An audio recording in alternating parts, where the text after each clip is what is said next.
Oh, Ellen, why are you wearing a baseball cap? Does that have anything to do with this video? No, it doesn't. I'm having a bad hair day, okay? And backward baseball caps are really cool. Ask any bully character in the 90s.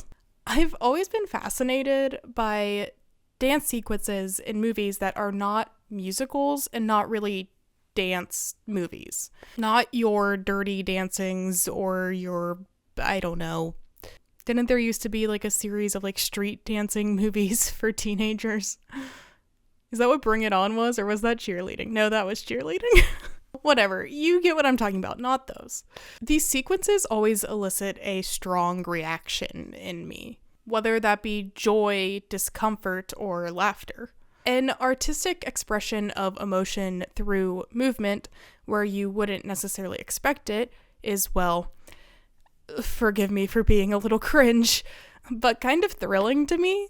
These dances also, most of the time, end up being talked about for years to come. Some of the most memorable scenes in movie history come from non-musical dance sequences. Why are they so impactful? What do these dances have to say?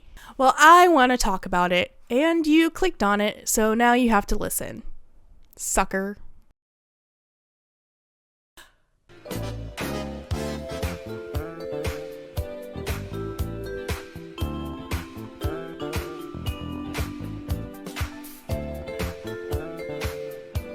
And all I've got to offer is sensitivity, intelligence, and charm.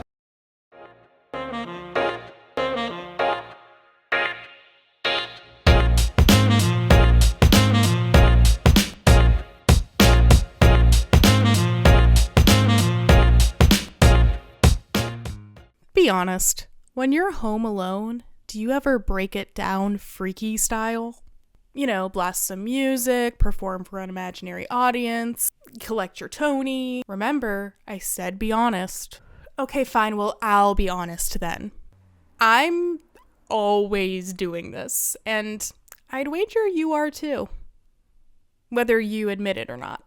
Being totally alone, in a way, feels like the ultimate freedom.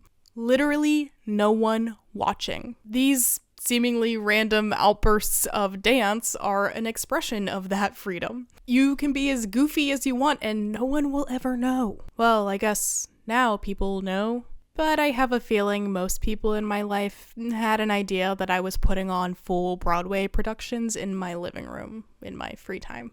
In 2022, BBC Ideas spotlighted ballerina Isabella Carresi. In the spotlight, she had this to say.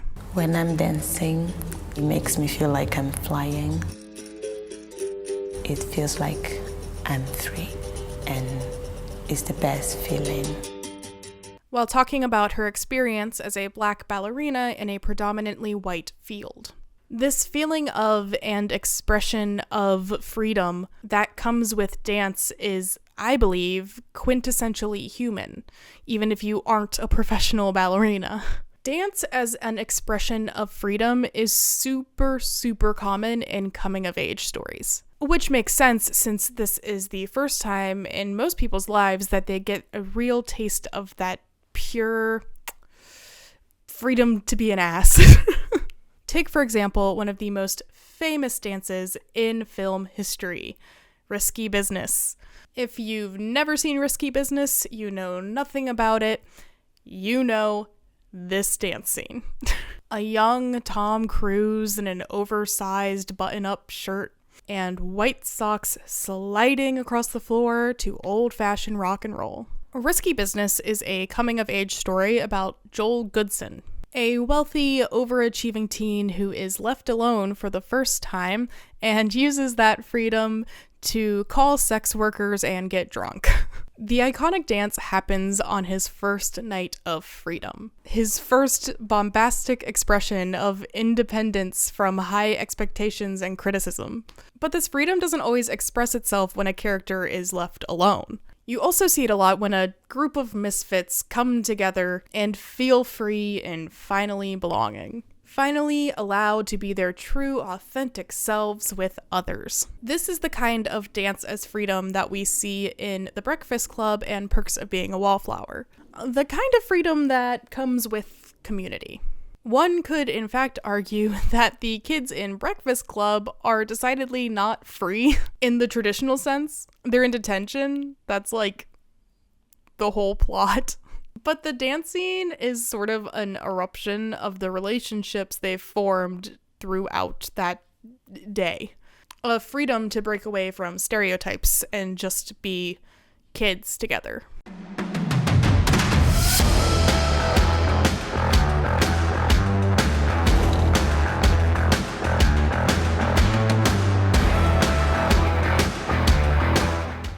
Admittedly, the dance scene in Perks of Being a Wallflower happens where you would expect it, at homecoming, but not necessarily from who you'd expect. This is a group of outsiders excited to dance to what they think is good music. Come On Eileen by Texas Midnight Runners. How very 90s. The freedom comes from being together, and from a song they like being played to a mainstream audience.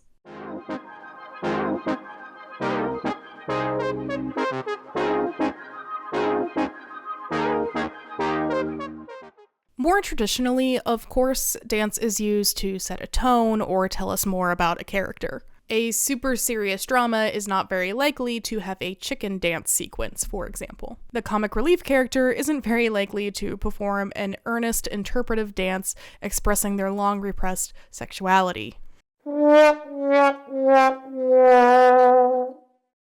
Okay, fine, there was that one time. How a character moves tells us a lot about them. Having them dance holds up a magnifying glass to that movement. For example, this one is a musical, so it doesn't really count, but when Uncle Joe jumps out of bed to dance around after Charlie wins the golden ticket in Willy Wonka's Chocolate Factory, we learn that he's a liar, a cheat, and an opportunist. Listen, I know we all have superhero fatigue, but bear with me. Remember how much we all liked the first Guardians of the Galaxy movie when it first came out in 2014?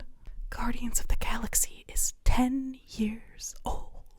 Remember before that Marvel style of humor became grating and overplayed? Remember when Chris Pratt first pressed play on that Walkman and Come and Get Your Love by Redbone started playing? Remember how fun it was when he danced around avoiding a bunch of traps, trying to steal some orb or something? Remember hope? Remember joy? I miss them.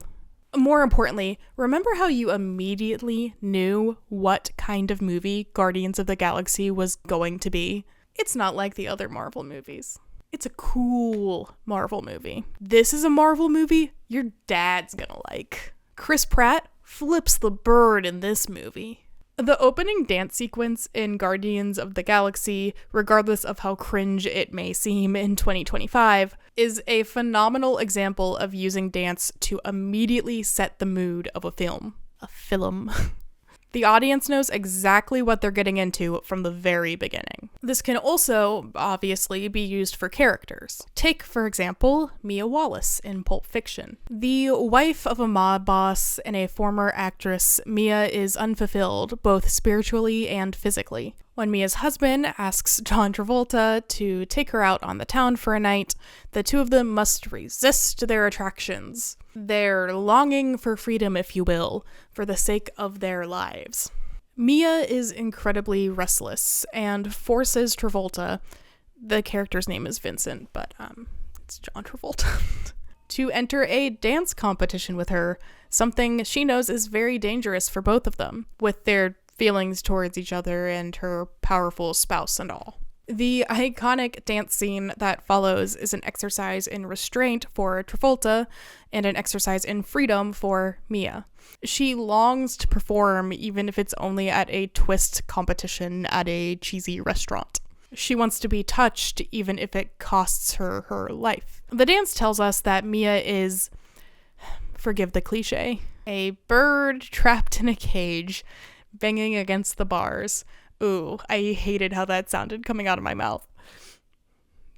Princess Jasmine Nass.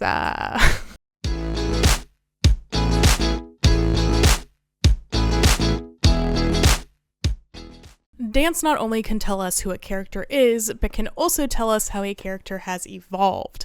A character who at the start of a story would not be caught dead in a dance sequence could end up totally breaking it down by the midpoint.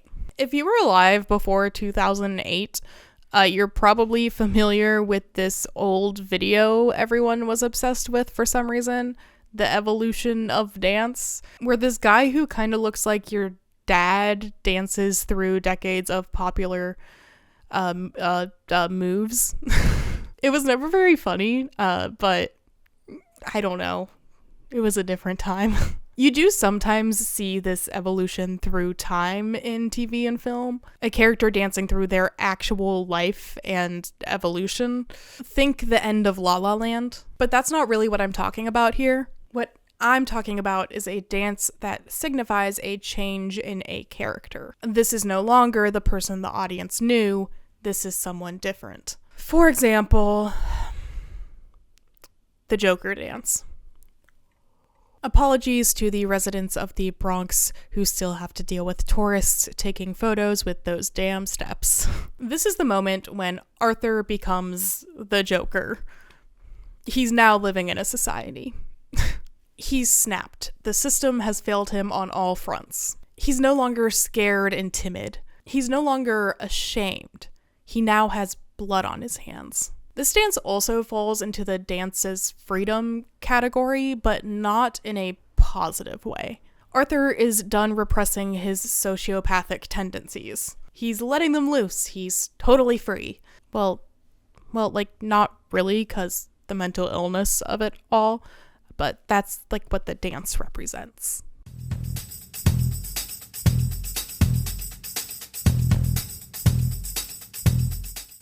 Which reminds me of another comic book movie, where a meek, timid character turns into a sort of a bad boy.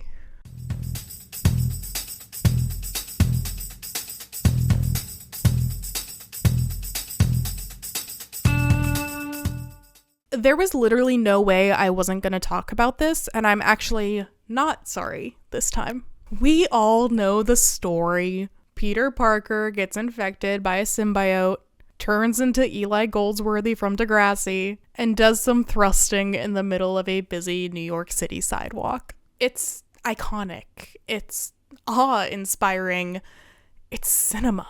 If you think about it, it was the first Joker dance. A total dweeb breaking loose, becoming a cooler version of himself. The coolest a guy can be, really. Okay, we all know it's cheesy. But according to director Sam Raimi in 2022, well, we meant it to be funny. Actually, it was Peter Parker's version, this lame kid, of what it must be like to be his evil self. But he's so whipped. He's so out of it that that's his take on it. And that didn't go over well with the audience. But that's what we were trying to do. So I'm not surprised that people, I'm glad people found it funny. We wanted it to be fun. So according to him, the cringe was intentional, if we want to believe that. And honestly, through that lens, it's kind of cute. Regardless, it is a world-class example of character evolution shown through dance. Dance in comedy is pretty basic. There's not a whole lot to talk about here. Unfortunately, in my opinion, dance is often used as a quick joke, especially if it's men doing the dancing. I don't know, man. We've already established that dance is an incredibly human mode of expression. Now, that expression absolutely can be humorous, but the joke can't just be LOL, man, move, funny. That's lazy. My favorite example of dance as comedy done well is probably Beetlejuice. The dance is funny because these characters are bad people being bent to the will of a chaos demon.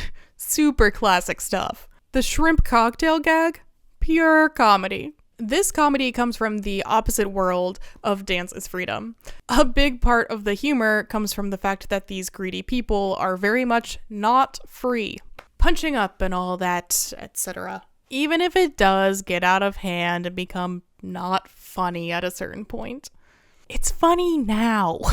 Dance in non-musical films, acting as a sort of emotional explosion, is honestly what inspired me to make this video. Characters and scenarios that just can't hold it in any longer, that erupt in movement.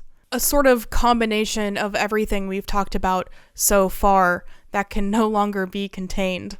I may be outing myself as a total weirdo again, but do you ever have to just move? Filled with so many feelings, so much stress, so much relief, so much happiness, that you just have to express it by jumping around or dancing. Hopefully that's not just me, or this is really awkward. In 2023, a study was conducted by the Max Planck Institute in Germany, where 150 different clips of a professional dancer expressing different emotions through dance, excluding obvious movements like jumping for joy or cowering in fear, with a plain background and a backlit face, was shown to a group of 90 participants. The group was then asked to identify the emotion being portrayed and how beautiful they thought it was. The result was a correct guess more often than not, with the most confused emotions being joy and neutral. I may be starting to sound like a broken record, but movement is a key part of emotional expression. And when emotions build up, that movement can be inevitable and momentous. Saltburn, regardless of your opinion, certainly ends in an explosive, very nude dance. I have another video about Saltburn and the similarities between the story and that of 16th century demon twink Christopher Marlowe, and I think you should really check it out. I think you'd like it.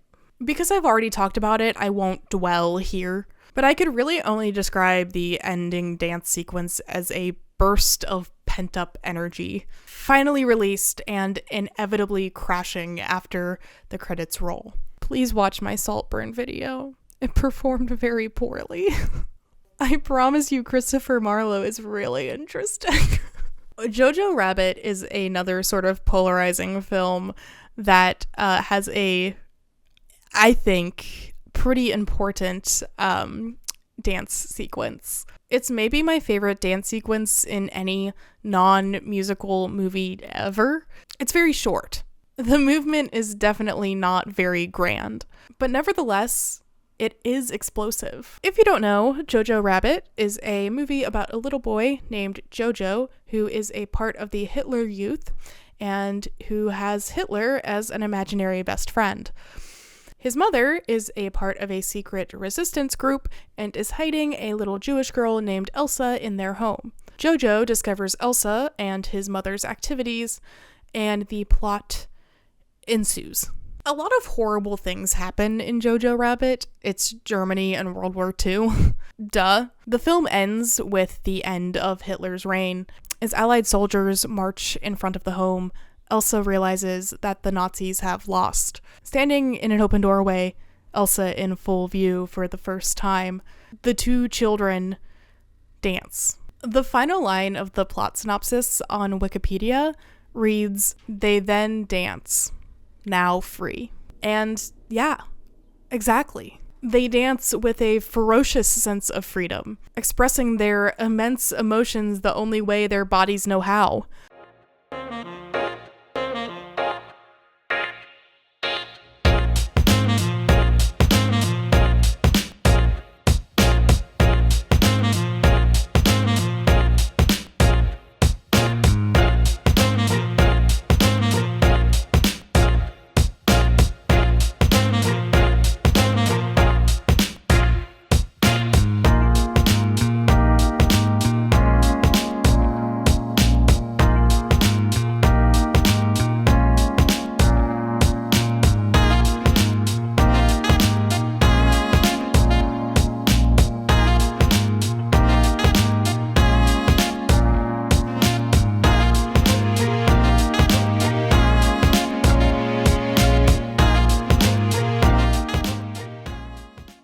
Dance is an explosion. Dance is comedy. Dance is evolution and tone. Dance is freedom. Hi guys! Thanks for watching my video. Here's the bad hair reveal. This is what's going on back here. I don't know. I tried to fix it and it's not working. If you enjoyed this video, you can give it a thumbs up, you can leave a comment, feed that hungry algorithm. If you would like to see more videos like this, you can click that subscribe button. Yay! And if you want to support the channel, links to some merch as well as my Patreon are in the link tree down in the description. Any support means so much to me and allows me to have more time to make videos like this. If you didn't like the video, you probably don't dance at weddings, huh? Bye!